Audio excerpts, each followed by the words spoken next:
பரணி தீபம் 2024 வீட்டில் எதற்காக ஏற்ற வேண்டும்? எந்த நேரத்தில் எப்படி விளக்கு ஏற்றினால் பாவம் தீரும்?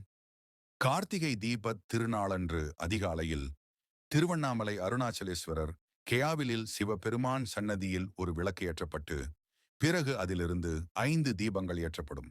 பிறகு மீண்டும் அந்த 5 தீபங்களும் ஒன்றாக்கப்பட்டு ஒரே தீபமாக மாற்றப்படும். இதற்கு பரணி தீபம் என்று பெயர். ஏகன் அநேகன் என்ற பஞ்சபூத தத்துவத்தை உணர்த்துவதே பரணி தீபம். கேஆவிலில் மட்டுமல்லாது வீடுகளிலும் திருக்கார்த்திகைக்கு முந்தைய நாள் பரணி தீபம் ஏற்றப்பட வேண்டும். இதற்கு என்ன காரணம்? பரணி தீபம் ஏற்றும் முறை எப்படி வந்தது? இந்த நாளில் வீட்டில் எப்படி பரணி தீபம் ஏற்ற வேண்டும் என்பதை இங்கு தெரிந்து கேளலாம். இந்த மாதம் முழுவதும் வீட்டு வாசலில் தீபம் ஏற்றி வழிபடும் வழக்கம் சிலரிடம் உள்ளது.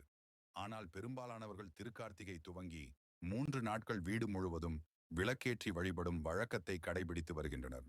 உண்மையில் திருக்கார்த்திகைக்கு முதல் நாள் பரணி தீபம், திருக்கார்த்திகை அன்று தீபம், திருக்கார்த்திகைக்கு மறுநாள் பாஞ்சராத்திர தீபம் என 3 நாட்கள் விளக்கு ஏற்றுவதே சரியான முறையாகும். பரணி தீபம் எதற்காக ஏற்றப்படுகிறது? பரணி தீபம் எதற்காக ஏற்றப்படுகிறது? சிவபெருமான் மகாவிஷ்ணு மற்றும் பிரம்மாவிற்கு ஜெயாதி வடிவமாக காட்சி தந்த திருநாளையே திருக்கார்த்திகை தீபமாக கேண்டாடுகிறாயாம் என்பது அனைவருக்கும் தெரியும். அதே பேயால் ஜெயாதி வடிவமாக தேன்றி பெருமாள் உலகை காத்ததை பேயாற்றும் வகையில் பாஞ்சராத்திர தீபம் ஏற்றப்படுவதும் தெரியும்.